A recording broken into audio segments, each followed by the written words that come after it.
What it is, what it do, cyber world. It is your girl, the one and only Ash Said It. AshSaidIt.com. AshSaidIt.com. This is the Ash Said It Daily podcast show. I appreciate you guys for all of your love and support. Over 1,000 episodes, 500,000 streams worldwide and growing. It wouldn't be possible without you guys, so I thank you every single day. Today we are blessed to talk to an artiste herself. She's just spearheaded something that is completely out of the box. When I talk about somebody that is thinking all on their own, this whole other stratosphere, and taking that leap of faith, I have the wonderful Asia Eriksen, WerePups.com. Hey, Asia. Hello, how you doing? I'm doing pretty good. How you doing today? Excellent. Awesome. All right, Asia. Where did the idea for WerePups come from? Well, it started when I was a kid. I don't really remember a time when I wasn't thinking about that. I was really raised in a horror-loving family, and one of my obsessions was werewolves, and I just thought I wanted to have my own werewolf. So. Okay. So as you kept this concept as growing up, like, when did you start to experiment with making werewolf puppies or werepups? Yeah, werepups. I met my husband in 2008, I believe it was. And after we were together for a bit, well, he was already an effects artist.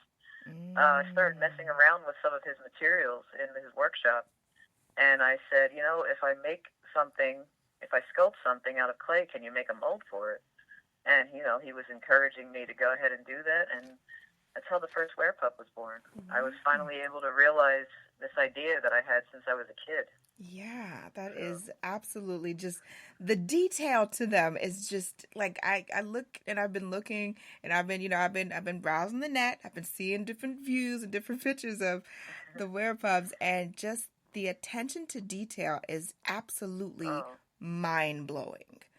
Thank you so much. That means a lot to me. Yes, like if I, didn't know, werewolves are real, and I'm like, what, that's a little too close. It's a little too close to reality. That was one of my goals, and that's still one of my goals, is to try and make them as realistic as possible. I had this idea of how it would look scientifically for a human and canine hybrid, and that was what I was trying to realize. So, I will definitely say you succeeded. You exceeded Thank you. any possible expectations for it. Now, in the beginning, as you were starting something brand new, I'm sure that maybe a close knit of friends kind of knew what you were doing and kind of experimenting with. What were some of those first challenges that you were facing as you were trying this new art? Well, I hadn't really delved into sculpting yet. I did a little bit of experimentation when I was a kid, with child-friendly clay and stuff like that. But really learning how to sculpt, I was going over the detail, and I really wanted to get it perfect. So it took me quite a while to produce those first parts, because I wanted to make sure, that the nose and everything was exactly the way I wanted it. The first pups that I made were in latex, not silicone. And I didn't know how to apply hair or anything, so I had hand-sculpted hair on the dolls, on the first dolls. So that was, it wasn't quite what I had in mind, because I wanted them to have, like, the real fur. Right. So that was one of the first challenges to get over is, how am I going to make this look more realistic? Well, now it looks like a sculpted, baby doll. Right. So once we moved into silicone, I took the plunge with that. I was able to learn how to hand root hair, which was a big difference, and that's how the werepups that you see today came about. Gotcha. So let me ask the difference as far as the silicone and the latex. And this is me, I have no kind of idea or any education whatsoever with sculpting anything, but as far as the latex versus the silicone, were you not able to, I guess, put implant the fur in latex versus silicone? Right. So with latex, it would be a lot more difficult. You would break a lot more needles, and it doesn't really stay in the same way. So Gotcha. Usually when people are doing latex props, they'll glue hair on as opposed to rooting it in. can be done, but it's Yeah, it's a lot harder. It's a tedious. Okay. So, Well, see, I'm learning stuff, Asia. You're educating me. yeah, Thank you. it's cool. And also with the silicone, it looks, it's got a translucency to it, so it'll look more like real skin as opposed to the latex. So it changed a lot once I switched over to silicone, and it got more the result that I really wanted. Gotcha. See, it's always good to ask questions, people. You never know. Definitely. It's always good. All right, you guys. So hang tight with us one moment. We're going to be back with Asia and more and more about the WerePups. Because I got tons of more questions, Asia, but I know that you got to go. So we're gonna hang tight for a minute. You guys, we'll be right back.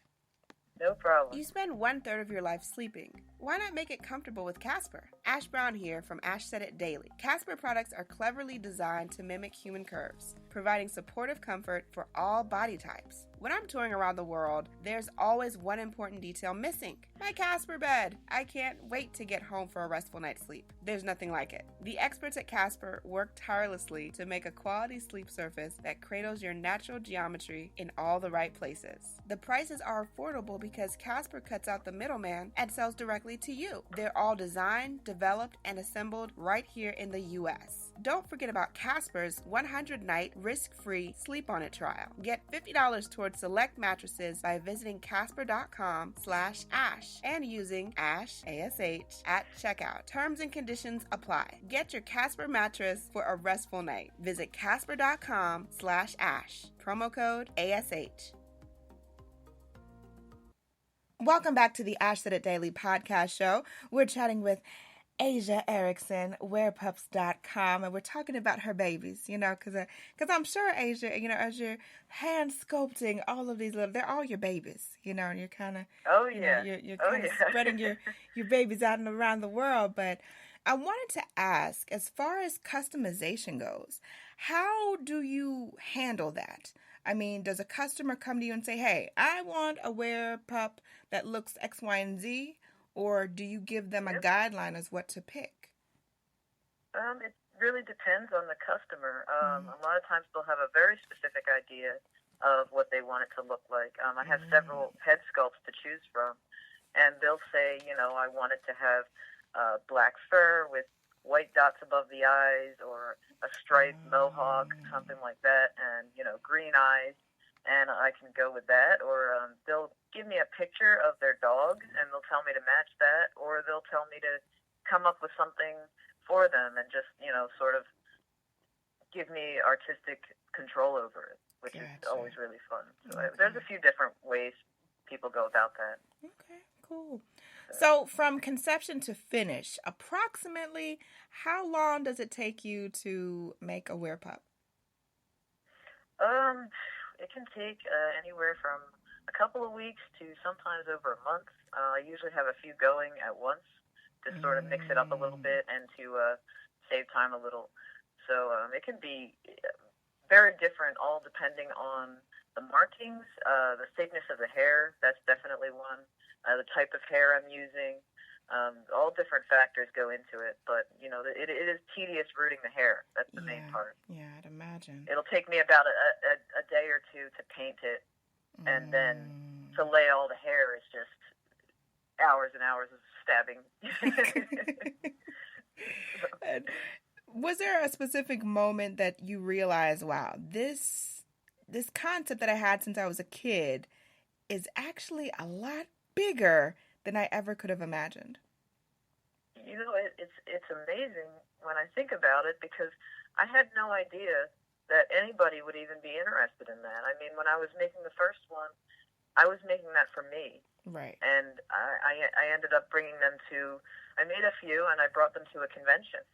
And they all sold out. And every time we were going to a convention, I was bringing those first little ones with me, and they were all selling out. People would come to the table and say, do you have any more? Do you have any more?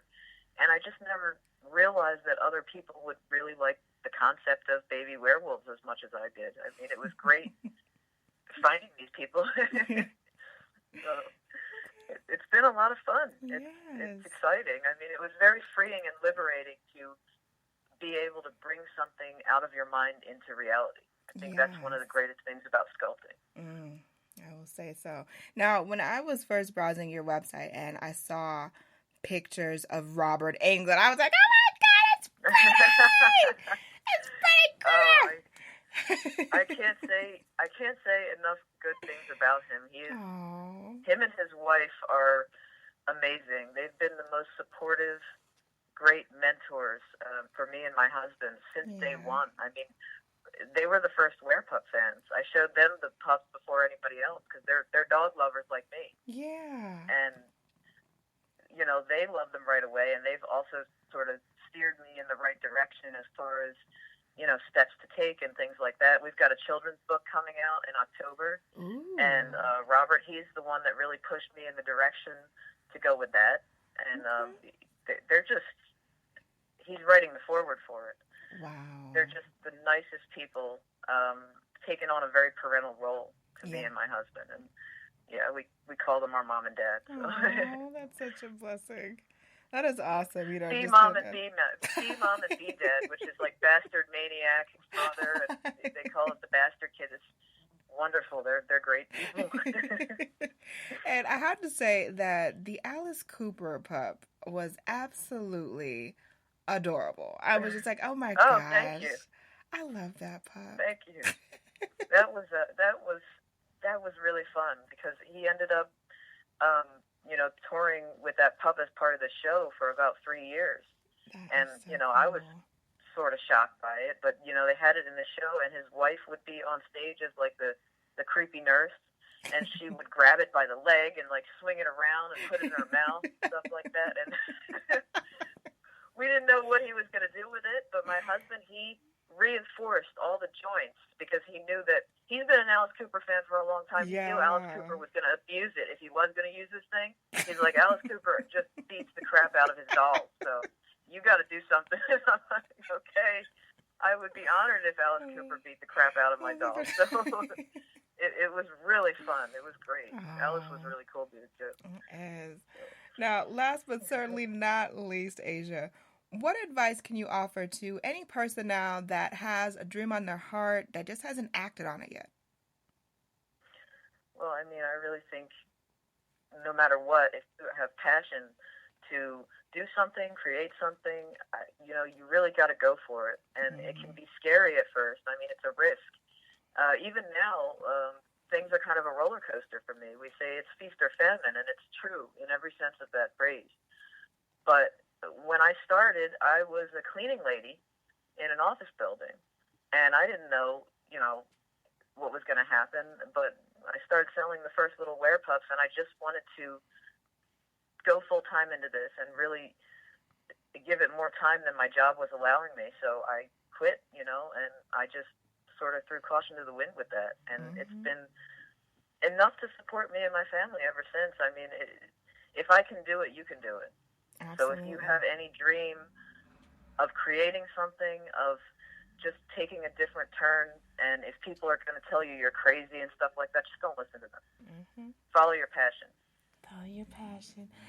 Asia Eriksen. Absolutely. Asia, thank you so much for joining us today. It has been a pleasure chatting with you. It's been a lot of fun. Thank you.